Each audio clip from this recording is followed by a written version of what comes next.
Dickinson, Season 3. Not only did this series just wrap, this was the final season to come out, because for some reason, Haley Steinfeld is going to do something else. What is that? Well, you know what it is, because the same month this dropped, so did Hawkeye.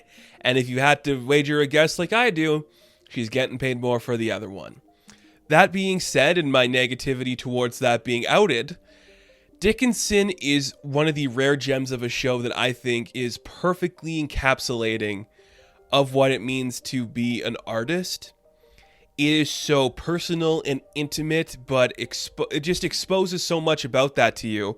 But it's also about like this big world and the scope of life and what it means to experience and feel things. I seriously enjoy this show. It is fun. It is engaging. Everything works for me. So the first two seasons, they're very personal, and they're just kind of about the family Dickinson and not about like the larger world. They do explore some of that stuff, and she meets some more famous people in that. But this season takes a little bit of a different turn. They are now in the midst of the Civil War, and we're seeing how the country is divided. There's a subplot of like what party that, you know, Edward's going to join. Is he going to go to this side or that side? That's a fascinating story, but you just see how like the idea of war affects this entire family and how it's kind of just like the overlooming threat throughout the entire season, which is such a cool feeling because now things have this intimate stake and this intimate tone, but they're a larger picture. It's like you can feel these things now, but the world is literally dividing against itself around you. How do you feel in that situation? How do you come to terms with that situation with this whole idea being presented? I think that's really cool. And there's a great sub story in here with Henry, and he's going off to kind of like lead some of these troops into battle, which is a fun side story. There's a great running gag in that part of the stuff where one of the guys' name is Michael Jordan, and this other guy senses great stuff in his future. It's fun. That is a great just like B plot for this story. But the main course of this story, without the overlooming threat of the Civil War, is the division itself in the Dickinson household. It plays a big role in this season. And when you have Emily, who just wants to kind of like be the family person now and keep everything stable, who is she going to side with against the war of her father and her brother? And it's beautiful. It is well written. It is well crafted. You feel the divide in this family perfectly. And again, one of the things I talked about last season, and I'm going to talk about it again here because it's very important to say, Austin Dickinson is one of the best written characters on the show. He is pretty much presenting a millennial midlife crisis at every turn. When you are in the midst of a war, the world is breaking around you, and you want to try to be a different type of man than the previous generation who raised you because the way they handled things wasn't how you wanted to handle things. How do you do that in a world that is literally putting you in a certain box of how a man is supposed to behave? It is such a unique experience because it's just, you don't see it presented like this, especially in this time period where this man's like, I want to be the father. I want to stay here and raise my son. And it's not presented as like he's weak or anything. It's just like that's what he wants to do. It is a smart choice. It is a cool choice. And it's a rare one you see in stories like this. I think it works really well. And it's just a really fascinating portrayal for him. Again, he's kind of like the dickish asshole throughout it, the drunk guy stumbling his way through life making the wrong choices, but when the right choices are presented to him, he does make them and he does the right thing for his family. I really like that, and I've talked about Austin being my favorite character. This season really solidified that because he did so much good stuff. And he made a lot of the wrong choices that led him to the right choices, and I just like where he ended up because it worked for his narrative and what he was going through. I thought that was great. The other big kind of thing here is one of the Civil War generals is getting Emily's letters and he's reading them. And basically it's kind of like presenting this idea that we saw in the last season where Emily is like just getting the exposure justify why I'm feeling these things. And she's having these conflicting ideas. It's just like, these were intimate poems I wrote to Sue and now they're out in the world and people are seeing them. How does that make her feel? I really like that. Again, it's that classic thing is like when you put art out there, whatever form of art that is, even like me doing this, when you put this out there, there's going to be the naysayers or people that say no or people that agree with you.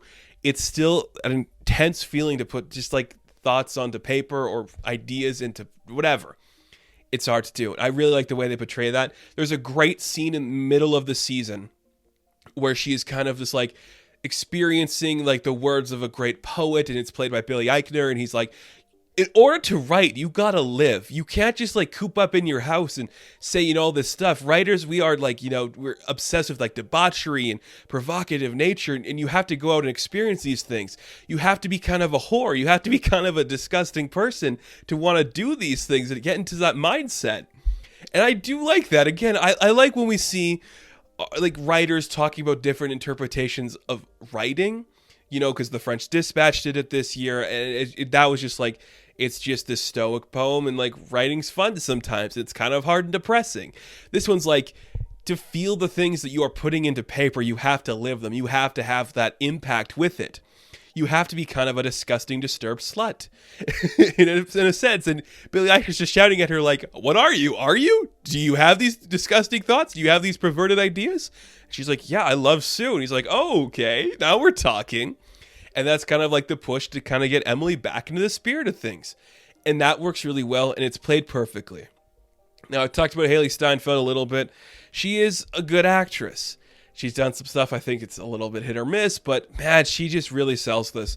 And there's kind of like a weird feeling that it's the one foot out the door with her, but there's still so much weight and power behind what she is doing that it just feels so authentic and so powerful, and I seriously enjoy that. It just works so well. Lavinia gets some great stuff too. She's kind of taking like a vow of silence for a bit, because she's just like, to all the boyfriends I lost because of the war and all the husbands I'll never have because of it, kind of pretty much just like experiencing that side of things. It's really fun. But again, the standout like with every season is Jane Krakowski, because I say this every time I talk about her. She might be the funniest woman I've ever seen on screen. She just perfectly deadpans her way through every line delivery. It's over the top, but it's so dry at the same time. There's nothing like it. I adore this woman, and everything she does is so funny and interesting and so good. I adore it, and she just has some great moments in here. Her sister passes away. She thinks she's slowly going insane and kind of going crazy, and then she's just like, I want to be in a mental institute. Look at how easy it is here, and then just coming to terms with everything. Man, is it cool. She's just so fun and talented. I adore that part. Like with every season, there's certain moments where we kind of like escape the realm of reality. Emily kind of goes on a weird psychedelic trip down her own mind to like really figure out what she's feeling or what she's putting into her poems and what she really wants because of them. Again, the idea of the Civil War plays into like her crossing her own battlefield and what that means to deal with. And when, see Fraser as one of the men that goes to war, that is a great element to play up too, because she's like, I saw you die. How does that connect to things? It's very fun. There's one interesting episode where they go to the future. Her and Lavinia go to like the future, and they see like Emily Dickinson's a famous poet who is totally a lesbo, and I think that's really funny. It's just good stuff. So much about this season was strong.